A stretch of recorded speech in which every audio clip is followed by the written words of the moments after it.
Oke, bismillahirrahmanirrahim. Assalamualaikum warahmatullahi wabarakatuh.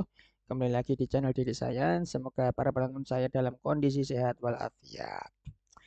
Oke, di video kali ini kita akan membahas rangkaian RLC yang dirangkai dengan tegangan bolak-balik.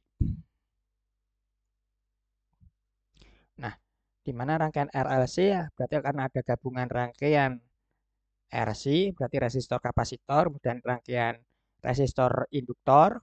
Nah, kita mulai dari ini dulu. Rangkaian RC, di mana resistor dan kapasitor. Ya, bentuknya seperti ini.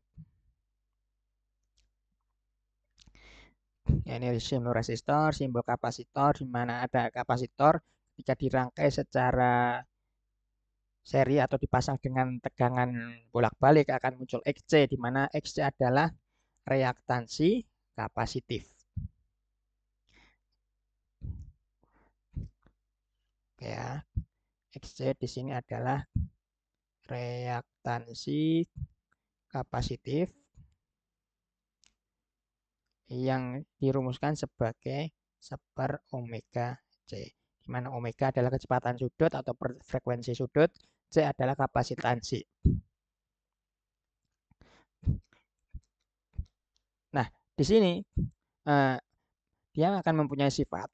Yang pertama, arus listrik yang mengalir pada rangkaian seri sama besar. Nah, ini sifat utama rangkaian seri ya. Jadi rangkaian seri mesti akan arus listriknya ngalir sama besar. Oke, itu sifat yang pertama.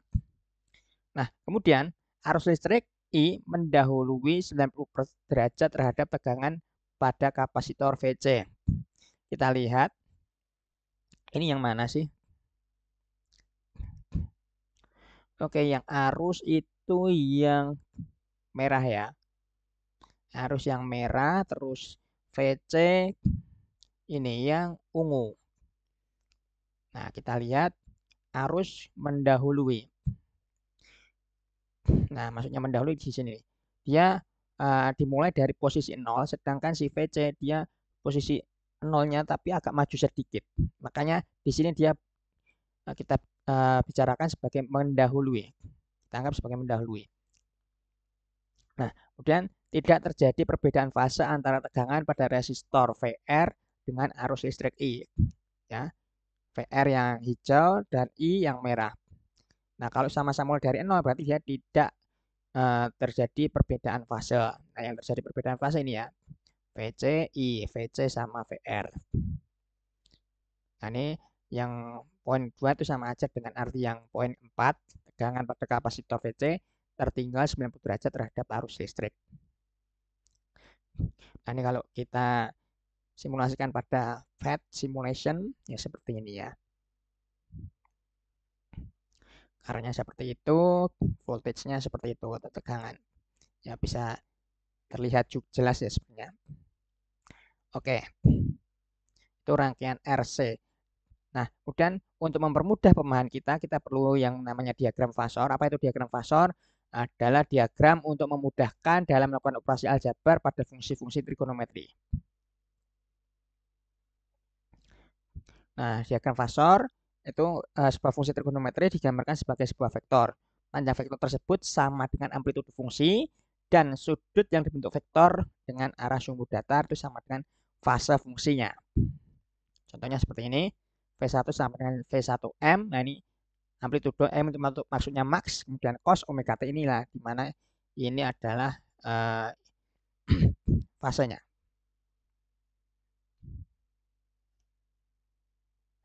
Ini kita gambarkan di sini sudut 0 ya.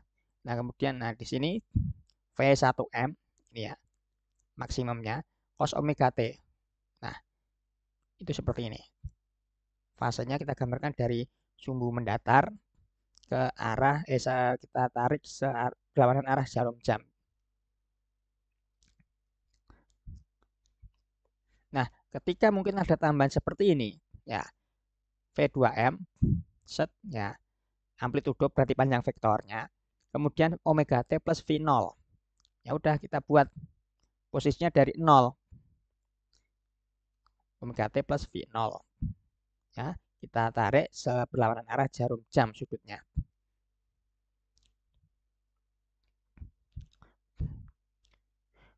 Kemudian ini apa ini? Nah, ketika ini tadi kita mulai dari ya, V2M ya, awalnya kan tadi di posisinya V0. Nah, ketika ada eh, simbol pengurangan, nah ini jadi nolnya saya ubah menjadi V0. Nah, sehingga ada pernyataan vektor lain ketika omega T ya minus V0 ya berarti kita kurangin. Kurang itu malah searah jarum jam. Nah, ketika plus berarti dia berlawanan arah jarum jam. Oke, itu terkait sudut fasenya dalam diagram fasor. Dan itu pun termasuk nanti di diagram kartesius kita akan mengukur sudut plus itu berlawanan arah jarum jam minus searah jarum jam. Nah, oke, sekarang dari ini tadi diagram fasor kita akan coba gambarkan diagram fasor untuk rangkaian RC yang seri. Nah, tidak terjadi perbedaan fase antara tegangan pada resistor VR dengan arus listrik I. Kemudian tegangan pada kapasitor VC tertinggal 90 derajat terhadap arus listrik. Nah, ini yang poin pertama, itu kita artikan seperti ini ya. VR sama dengan VM sin omega T. Nah, kemudian yang poin kedua, tertinggal. Nah, artinya tertinggal berarti di sini nih. Ada minus untuk VC-nya. Nah, sehingga dari situ kita gambarkan VR ke arah kanan, kemudian VC arah bawah. Sehingga bisa kita buat resultannya seperti itu V, ini tekanan totalnya. Ya, resultan dengan vektor ya otomatis seperti ini ya. VR kuadrat plus VC kuadrat kita akarkan. Dengan VR, ya hukum Ohm ya. VC, hukum Ohm juga untuk kapasitor. Ya, ingat kembali XC itu kita anggap sebagai hambatan. Hambatan pada kapasitor. Nah, kemudian muncul hambatan total dalam tanda kutip dalam rangkaian RC yang kita hubungkan dengan tegangan bolak-balik. Yang kita sebut hambatan total ini itu sebagai impedansi dengan simbol Z yang sama dengan R kuadrat plus XC kuadrat. Oke, ini untuk rangkaian RC ya. Tadi R kuadrat plus XC dikuadratkan. Impedansi. Nah, kemudian ketika sudut fasa atau perkiraan sudut V sama dengan 90 derajat, ya ini tadi tangan theta sama dengan VC per VR, ya ini dari sini ya, atau tangan theta sama dengan XC per R. Ini VC dan VR kita ambil dari ini tadi lah. Kemudian dari sini juga bisa, nah ini I-nya sama, jadilah ini. Nah, kemudian rangkaian RL seri, jadi resistor dan induktor yang kita rangkai secara seri dengan tegangan bolak-balik. Nah, di sini ada grafik dari rangkaian RL ini. Jadi ketika kita pasang RL, arus listrik yang mengalir pada rangkaian seri sama besar, itu pasti karena dia rangkaian seri. Nah, kemudian ya, di sini bisa kita lihat arus listrik I terlambat 90 derajat terhadap tegangan pada induktor. Wah, ini kurang jelas ya. Yang VL warna ungu, kemudian I yang warna merah. Nah, di situ di kalimatnya seperti apa? Arus listrik terlambat. Arus listrik. Nah, jadi di sini bisa kita lihat kenapa kok terlambat. Ya, tadi kalau istilahnya kalau udah sampai atas duluan, dia udah duluan lah. Ya, kalau yang tadi kan apa namanya? Dia di sini posisinya. Ya, kalau semakin ke sini dia semakin terlambat. Jadi di posisi yang sama si VL dia udah di atas. Sedangkan si I dia masih di bawah. Nah, itu bisa dikatakan terlambat di situ. Nah, kemudian yang poin ketiga, tidak terjadi perbedaan fase antara tegangan resistor dengan arus listrik. Ya, ini VR ya, yang hijau sama I. Sama-sama tuh, posisi 0 dia masih tengah. Kemudian ini dari poin kedua diterjemahkan dengan kalimat lain, tegangan pada induktor VL mendahului 90 derajat terhadap arus listrik. Jadi kalau kita coba menggunakan Fed summation ya seperti ini. Nah, kemudian kita anggap ini ya. tidak terjadi perbedaan fase. Ini VR sama dengan ini Vm sin omega T. Kemudian tegangan pada induktor mendahului 90 derajat, berarti plus dia. Nah, sehingga dari situ kita gambarkan VR ke kanan, VL ke atas yang warna hijau, kemudian uh, ininya resultanya yang warna biru itu. Nah, kemudian V totalnya kayak tadi yang di rangkaian RC, VR kuadrat plus VL kuadrat dengan VR-nya itu IR, VL-nya I kali E kan XL. Ya, perlu kita ingatkan XL di sini adalah reaktansi induktif dengan perumusannya ini omega L. Kalau yang XC kemarin namanya reaktansi kapasitif. Oke, muncul impedansi juga yang kita sebut hambatan total dalam tanda kutip dengan ya ini untuk rangkaian RL seri yang dihubungkan dengan tegangan bolak-balik. Z sama dengan R kuadrat plus XL kuadrat diakarkan. Ya kayak tadi ada perbedaan fase sudut atau sudut fase ya, pergeseran sudut VL per VR. Tangannya seperti itu, tinggal ganti aja. Nah, sekarang kita ke rangkaian RLC yang kita gabung. Jadi tadi ada rangkaian RC, ada rangkaian RL, kemudian sekarang kita gabung RLC. Ya, di rangkaian di R ada hambatan R, ada tegangan VR, di induktor ada reaktansi induktif atau hambatannya kita sebut XL, kemudian tegangannya VL, di kapasitor ada hambatannya XL, XC atau reaktansi kapasitif ya, kemudian tegangannya VC. Nah, kita langsung ke diagram fasornya, kita gabung. Nah, seperti ini. VR ke kanan, VL ke atas, VC ke bawah. Nah, di sini ada apa namanya? Konvensi ya plus ke atas ya. Kita ingat sumbu Y, sumbu ke atas itu sumbu positif, bawah itu negatif. Nah, sehingga di sini muncul tegangan totalnya sama dengan VR kuadrat plus VL min VC dikuadratkannya dari sini. Kita dahulukan VL, kemudian kita kurangi VC. Dan tegangan total seperti itu. V sama dengan I Z. Z-nya adalah impedansi total atau hambatan total di situ ya. Z-nya sama dengan R kuadrat XL min XC dikuadratkan. Sedangkan untuk pergeseran sudutnya, ya tangan yang bagian atas VL min VC. Yang bawah tetap VR, kemudian kalau yang pakai impedansinya, bagian impedansi XL min XC per R.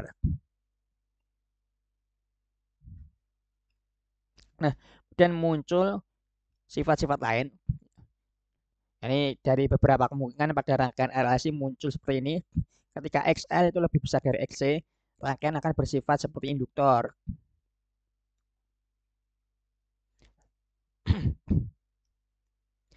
Nah, kemudian ketika XL kurang dari XC, nah, maka akan bersifat seperti kapasitor.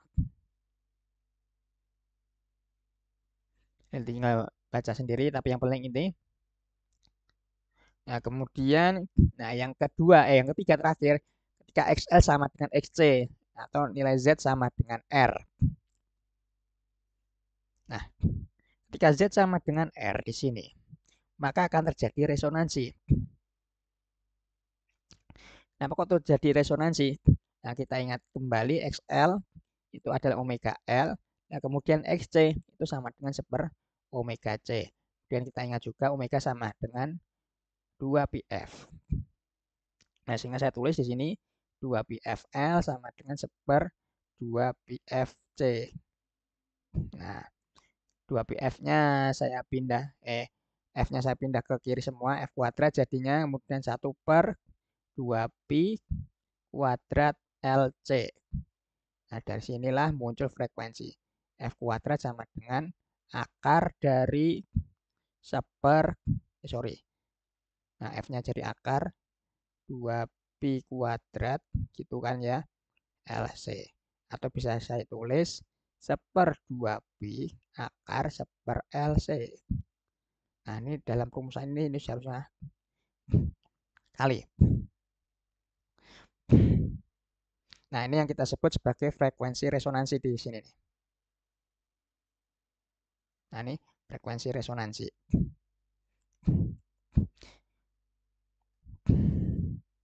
Nah, kemudian faktor daya, mungkin kita ingatkan kembali apa nama rumusan daya tuh V kali I, cuma di sini ada karena kita membahasnya tegangan bolak-balik sehingga ada konsep ini faktor daya. Ada V kali I-nya, max-maxnya. Nah, kemudian ada ini setengah kalikan cos theta. Nah, ada cos theta sama dengan R per Z. Nah, ini yang kita sebut faktor daya. P menyatakan daya sesaat pada sebuah rangkaian RLC seri. Cos theta adalah menyatakan faktor daya. Jadi faktor daya yang kita sebut ada ini. Cos theta-nya. Oke, kita contohkan di sini. Tegangan bolak-balik V sama dengan 100 sin omega 1000 T volt dihubungkan dengan rangkaian RLC bila R 400, C-nya 5 mikrofarad, L-nya 0,5 Henry. Tentukan daya pada rangkaian. Oke, nah dari sini diketahui V seperti itu. Nah, dari situ berarti ketahuan Vm, ya Vm-nya. Oke, saya tandain.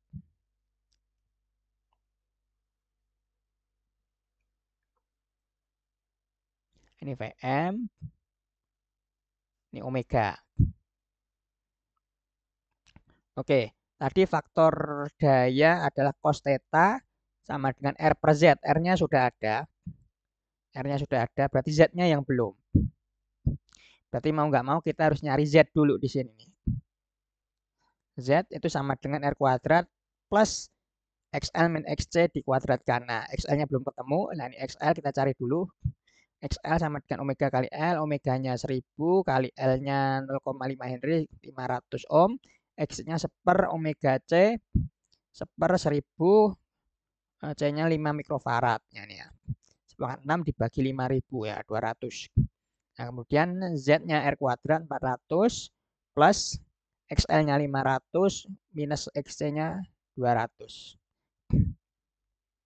Nah, sehingga di sini 4, kemudian di sini 300. Ya, 500 ya di situ Z-nya sama dengan 500 ohm. Nah, kemudian karena yang ditanyakan faktor dayanya aja di sini. Oh, daya rangkaian ya. Berarti daya rangkaian total ya. Sorry. Nah, faktor dayanya ini cos theta R per Z 400 per 500 yaitu 0,8. Nah, dari sini kita bisa ketahui bahwa tetanya adalah 37 derajat. Tetanya nggak penting, tapi yang penting ini cos tetanya, nilainya, nilai ininya. Jadi daya sama dengan Vm Im per 2 cos theta. Vm-nya 100, ya kan? Ini Vm, Im, ya, Im perlu kita cari di sini Vm per Z jadinya. Ya, ini hukum Ohm ya. Karena kita terangkan relasi ya, jadi Z hambatan totalnya Z di situ. Vm Im, Im-nya 0,2, oke, per 2 kali kan 0,8. Nah, di sini jadi ya 8 watt.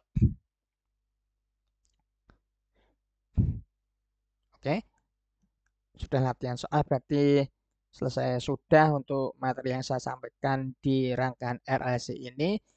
Jika ada yang mau ditanyakan silahkan tulis di kolom komentar. Terima kasih sudah menonton hingga akhir. Wassalamualaikum warahmatullahi wabarakatuh.